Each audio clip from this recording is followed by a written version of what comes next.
This is the second video in a two-part series on setting up a listen bus in Ableton Live for use with monitoring software such as Sonarworks SoundID Reference and DearVR Monitor, or IK Multimedia ARC, Slate VSX, Waves NX, Redline Monitor, to name a few.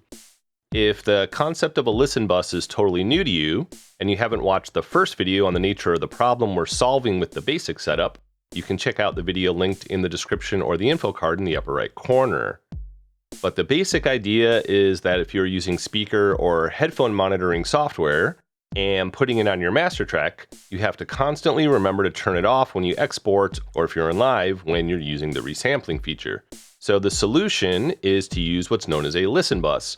But you do have to set it up a certain way, or you will run into a lot of annoying solo management issues and possibly some other little problems.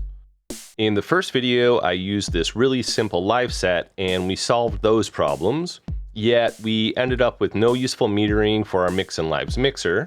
I mentioned a solution in the pinned comment on that video, but we're going to avoid that issue in the method shown in this video. And at the end of that video, there was no real advantage, or obvious advantage, of using a listen bus if you wanted to do some mix bus processing, so I'm going to address that topic in this video with a simple solution. This is Brian Jackson, Ableton certified trainer from Brooklyn, New York, and author of the Music Producer's Survival Guide, Chaos Creativity and Career in Independent and Electronic Music. I offer private lessons, coaching, consulting, and mastering services. Check the description for more info. So let's look at the project I'm using here. This is a downsized and simplified version of my music production template and includes a pre-master group with mix bus processing, additional routing for sends and returns, and a listen bus with a flexible audio effects rack for quickly toggling between speaker calibration and headphone calibration. Now, ideally, you'll want to have an audio interface with at least a second stereo pair of outputs and an easy way of toggling between them. If you don't, I will show you how to use this setup with a single stereo output towards the end of the video. Let's do a quick walkthrough here. All tracks and groups except Listen Bus are in a pre-master group, which goes to the master track. This includes the return tracks, which are routed into audio tracks inside of the pre-master. Using a pre-master track solves all sorts of processing and monitoring issues and is going to be the key technique for a lot of you. We look here, the pre-master is routed into Listen Bus post effects, with the monitor set to in. Here I have an audio effect rack on Listen Bus that has an external audio effect going out 3.4 via an RME Fireface 800 audio interface. We will come back to what's going on in this rack in a bit. Quick tip, set your cue out to the same output so previewing in your browser is easily audible, and turn down the preview volume a bit until you know what all your levels are with your setup. When working in live with this setup, I mute outs 1 and 2 via RME Total Mix, which controls my interface and using the free iPad app, but there's a desktop app as you can see here.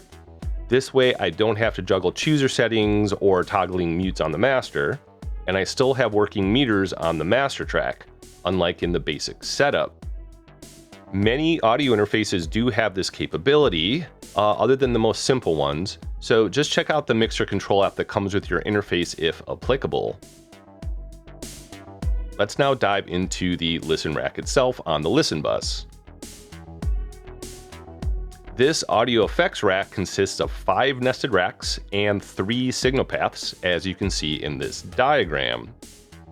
With this rack, I can quickly toggle between speaker calibration and headphone calibration using the macro variations feature Ableton introduced in Live 11. I'm also sending a non-calibrated signal to some metering software, RME DigiCheck, which you can see here.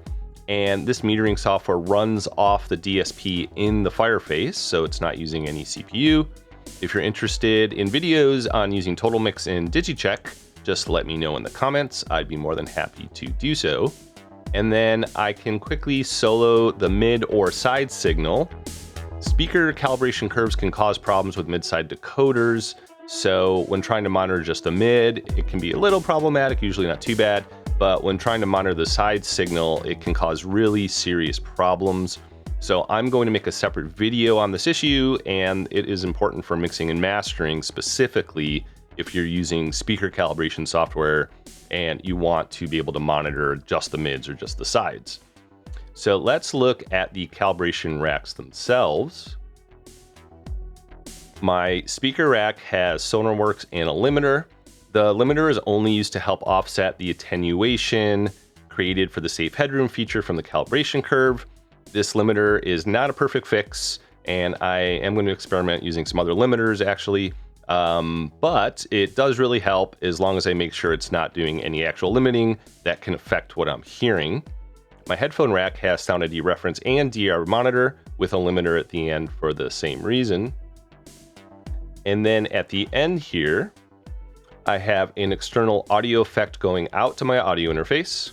And then I have this parallel dry chain that just goes straight through. So I have metering on the listen bus. And this was the problem we ended up with last time where there was no dry chain output. So you had no metering on your listen bus. Though this isn't too important because we have a pre-master where we can see our actual levels. And this is just here, just so I can make sure there's nothing weird happening. Okay, so let's talk a little bit about latency. Early on in your production process, when you're recording MIDI parts in particular, you'll want to make sure that SoundID reference is set to 0 latency. And since DearVR monitor adds about 20 milliseconds of latency, I do often delete it out and then swap the rack back in once I'm ready to start mixing. Since the external audio effect devices also add some latency, I might even delete out the entire listen rack to get the latency down as low as possible, and then add it back in later when I'm done recording. Now, I'm going to show you some plugins that you may not have, but are good examples of the types of things you might use. I have this rack here that just has metering or some sort of other referencing plugins prior to the calibration rack, and that includes Adapter Streamliner, which really I only primarily use in mastering, but I like to have it in the rack here. And this plugin can cause on its own about 300 milliseconds of latency unless you go to low latency mode. And then only for mastering, like I said, do I really turn off the low latency mode or really use this plugin. So you're going to want to check your monitoring and metering plugins that are on your listen bus or anywhere else in your project for latency problems. And the way you can see how much latency any given rack or device is adding is you just check the info in the status bar down here as you mouse over any of the racks or devices, and Ableton will let you know what's there. Okay, so finally, why the pre-master? Pre-master is really the essential part of all this so that everything works smoothly. For one, it allows us to apply mix bus processing on a channel separate than our monitoring software. And it's not just a workflow thing. It's not just a cleaner and faster way to work, but it also can spread out the CPU load across more cores. In the basic setup in the part 1 video, our listen bus was set to pre-effects in the audio from chooser, and we weren't using a pre-master.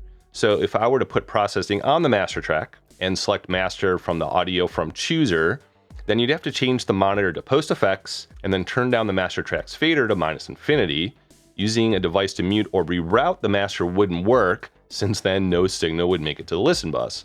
And also, it now makes more sense to load up various Max for Live utilities on the master track, as is often recommended by developers anyways. So what if you're only using a single stereo out? You're just using the output on your MacBook or something like that. Using a pre-master might really be the only efficient way to do mix bus processing without loading up more plugins on the listen bus prior to your monitoring software, in which case it's no longer a listen bus and wouldn't be any different than just putting everything on the master track to begin with. So use the pre-master and mute the master like in the basic setup shown in the part 1 video. And then when you export, just select pre-master as the rendered track instead of the master. Or the most simple way, if you only always have just one stereo output, just use your master track as your listen bus and then render the pre-master when you export your song. So keep in mind, there are probably many other additional approaches and solutions, and I could have missed an easier way to do some of this. But for my workflow, this seemed to be the most streamlined way. And it did take me a while to get to this point, so I didn't think of this overnight. And I think the concepts here should help you work faster and more efficiently in general with minimal accidental double monitoring or feedback loop problems. And most importantly, no annoying solo management issues. If you want to see me set up any of these workflows in Logic or Pro Tools, just let me know in the comments. If you appreciated this video, please share, comment, like, and subscribe.